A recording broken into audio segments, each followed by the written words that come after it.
बच्चों आज हम लोगों ने लेक्चर 4 देखना है SI unit, system international unit. ये एक छोटा सा टॉपिक है आपके बुक में। इसमें से आपने 2 डेफिनेशंस जो हैं वो उठानी हैं और वो याद करनी है। Unit, the standard quantity for measuring or comparing unknown quantity is called unit.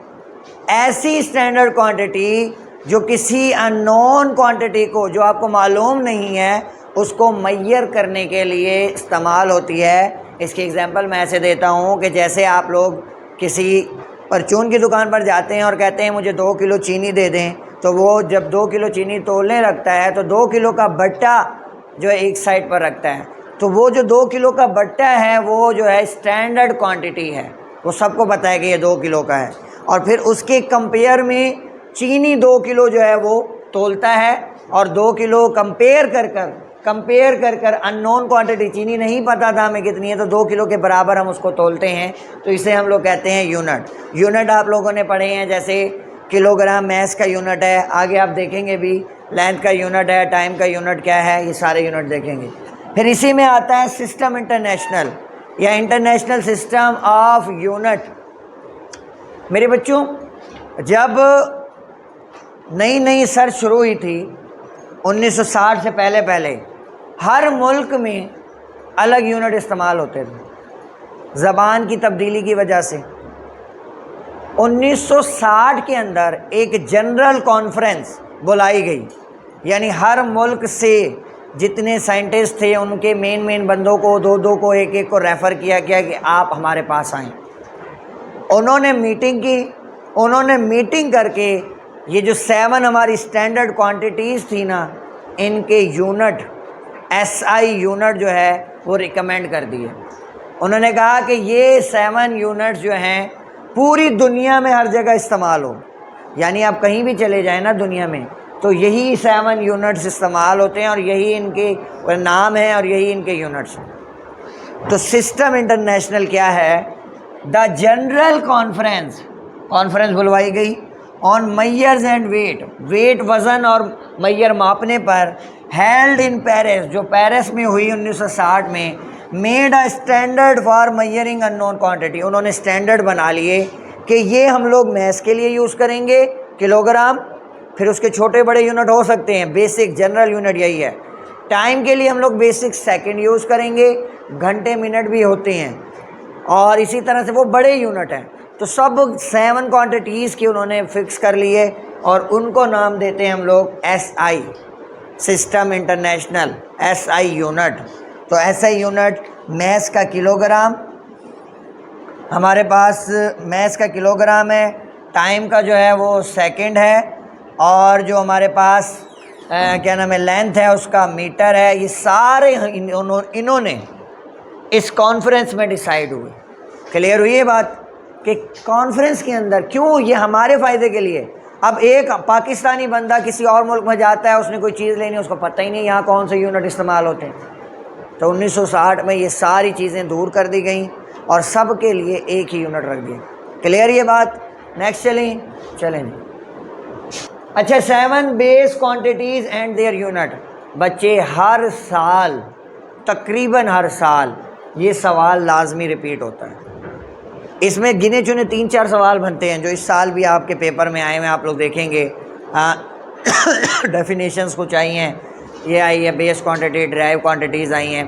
तो ये आप लोगों को पेपर अभी आपको मैं किसी दिन दिखाऊंगा, तो वहाँ पे हम उसका अलहदा आपको समझा भी दूंगा, आंसर भी बताऊंगा इस चैप्टर से।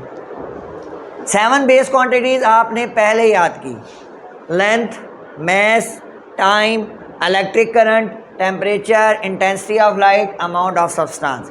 शॉर्ट क्वेश्चन आता है, right name of 7 base quantities and their units. Symbol भी आपको आने चाहिए। लेंथ का सिंबल है स्मॉल एल, मैस का सिंबल है कैपिटल एम, टाइम का सिंबल है कैपिटल टी, इलेक्ट्रिक करंट का सिंबल है आई, टाइम का सिंबल छोटा टी भी मिलेगा आपको बहुत जगह, टेम्परेचर का सिंबल टी। तो ये अगर आप छोटा टी कर लें तो ये आपको कन्फ्यूजन नहीं होगी। यहाँ हम छोटा टी कर लेते हैं कि टाइम का सिंबल छोटा टी है, टेम्परेचर का बड़ा टी हो जाएगा, इंटेंसिटी ऑफ लाइट का कैपिटल एल, लाइट से एल, अमाउंट ऑफ सब्सटेंस का small N, number of moles कहते हैं। अब इनके यूनिट, लेंथ का यूनिट होता है बच्चों मीटर, 1 मीटर कपड़ा दे दें, 2 मीटर कपड़ा दे दें। किलोग्राम मैस का यूनिट है, 1 किलो चीनी दे दें, 2 किलो चीनी दे दें। टाइम, कितने सेकंड रह गए हैं रेस ख़त्म होने में, कितने टाइम रह गया है। करंट, करंट का यूनिट एम्पियर, कितने एम्पियर का करंट जो है आपके घर को दिया जा रहा है। केल्विन, आज कितने केल्विन टेम्परेचर है, कितने डिग्री सेंटीग्रेड टेम्परेचर है, कितने फ़ारेनहाइट, 3 यूनिट हैं। बेसिक यूनिट जो स्टैंडर्ड है वो केल्विन है, ये ऑब्जेक्टिव है। अब बच्चे कहते हैं ज़्यादातर हम लोग यूज़ करते हैं ना डिग्री सेंटीग्रेड, तो बच्चे डिग्री सेंटीग्रेड पर चले जाते हैं, नहीं, जो बेसिक यूनिट है वो केल्विन है। अमाउंट इंटेंसिटी ऑफ लाइट, इससे वास्ता आपका कम ही पढ़ना है, इसका यूनिट होता है कंडेला। जब लाइट के ऊपर सर्च कर रहे होते हैं ना, आपने लाइट की ब्रांच पढ़ी है, वो इस यूनिट को यूज़ करते हैं। अमाउंट ऑफ सब्सटेंस है आपका बड़ा बेहतरीन वास्ता पढ़ना है, जो आपकी जान नहीं छोड़ेगा अगर आपने केमिस्ट्री रखी या फिज़िक्स का कुछ पोर्शन रखा, उसका यूनिट है मोल। तो ये आपने ऐसे के ऐसे जो कि तो आपके बुक में मौजूद है, आपको ने इसको प्योर रट्टा लगाना है। एक दफ़ा याद कर लोगे, आप जब बार बार यूनिट आते जाएंगे आपको ये चीज़ें पक्की होती जाएंगी। फिर अलग नेक्स्ट शॉर्ट क्वेश्चन है, what is prefix. Pre mean होता है बच्चे बिफोर, एक होता है सफिक्स, SUFFIX। सफ का मतलब होता है आफ्टर, जैसे आप लोग उर्दू में पढ़ते हैं ना साब के लाहक के, कि आपको कहते हैं कि आप लोग जो है ना ला जो है इस्तेमाल करें जो है लाह का, तो आप कहते हैं ला इल्म, ला हासिल, ला हासिल, ला इल्म, और भी हो सकते हैं, अभी जहन में नहीं है। इसी तरह से कोई भी आप लोग यूज़ कर सकते हैं। साबके के लिए आप लोग कहते हैं बाद में यूज़ करें कोई लफ्ज़, तो इसी तरह से द वर्ड, कोई वर्ड हो सकता है, लफ्ज़ हो सकता है, आर लेटर, या कोई एक अल्फ़ाबेट हो सकता है, लेटर।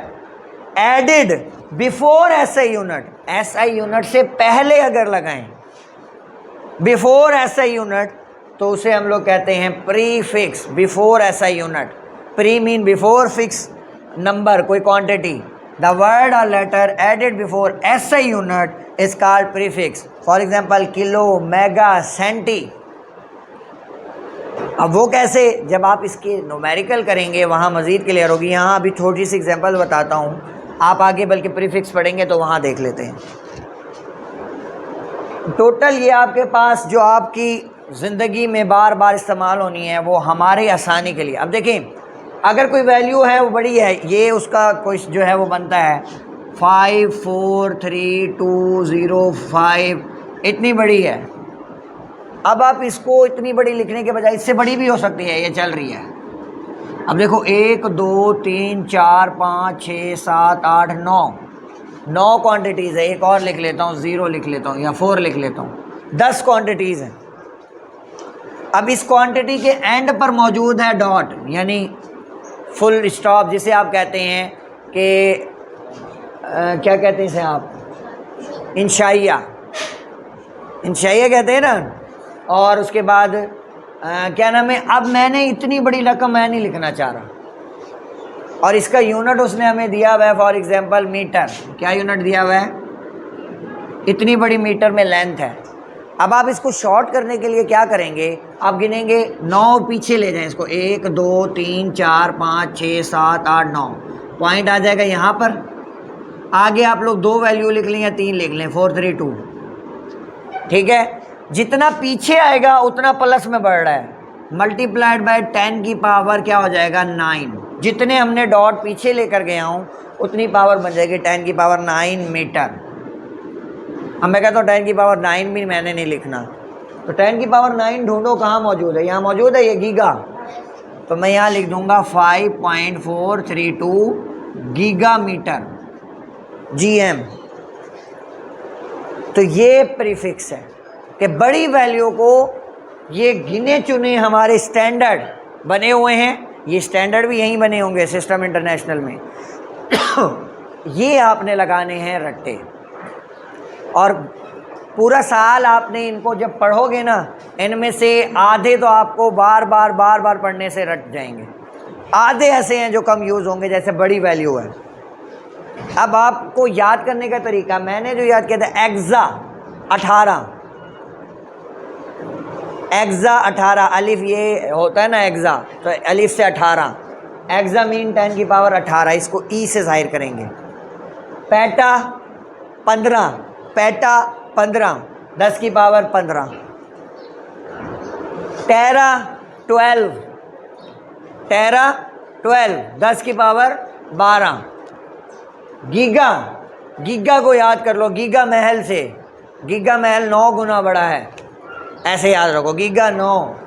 मेगा आप लोग बार बार यूज़ करेंगे, mega shoes offer, mega offer 6 गुना 10 की पावर 6। किलो नॉर्मली यूज़ करोगे 10 की पावर 3। हेक्टो कहीं कहीं यूज़ होता है, मैथ में होता है थोड़ा बहुत, 10 की पावर 2। डेका 10 की पावर +1। अब आ जाएंगे माइनस वाले, यानी यहाँ तक ऊपर हमारे प्लस तक थे, अब इनके उलट शुरू हो जाएंगे। डेका 10 की पावर +1, डेसी 10 की पावर -1, सेंटी 10 की पावर -2, यानी 100 होता है ना 100। मिली 10 की पावर -3, माइक्रो 10 की पावर -6, मेगा 10 की पावर +6, माइक्रो 10 की पावर -6, किलो 10 की पावर +3, मिली 10 की पावर -3, नैनो 10 की पावर नैनो 9, -9, 10 की पावर -9, गीगा 10 की पावर +9, फेमटो 15, पेटा 15, फेमटो 15, 15 वाला जो आप पढ़ रहे हो वो माइनस का है। फेमटो 15, 10 की पावर -15, एटो 18, 18 माइनस का। तो जब इसको ना कैसे याद करना है बच्चे, ये जो चीज़ें रट्टा लगाने वाली होती है ना, इनको 2 दफ़ा पढ़कर एक दूसरे को सुनाओ, घर में किसी को सुनाओ, या फिर इसको एक दफ़ा 2 दफ़ा देख कर लिखो, फिर उसको ना ऐसे हाथ रख कर पढ़ो, जैसे कुरान मजीद का तर्जुमा पढ़ा जाता है, ऐसे ये याद हो जाए। क्लियर हो गई ये बात कि ये आप लोगों ने ये अलहदा से, इसमें से ना मोस्टली ऑब्जेक्टिव आती है। कोई भी ऑब्जेक्टिव बताएं, एक्सा किसके बराबर है, या एक्सा और पेटा में से कौन सा बड़ा है। जो प्लस में बड़ी पावर है वो सबसे बड़ा है, इसमें सबसे बड़ा ये है, ऐसे चल रही है बड़ा, फिर ये सारे इससे छोटे होते जा रही है, ये सबसे छोटा, माइनस में छोटे होते जाते हैं ना। तो ये आप लोगों ने इसको प्योर समझ लेंगे, रट्टा लगाना है, ठीक है। समझ आ गई यहाँ तक? चलें जी, जज़ाकल्लाह।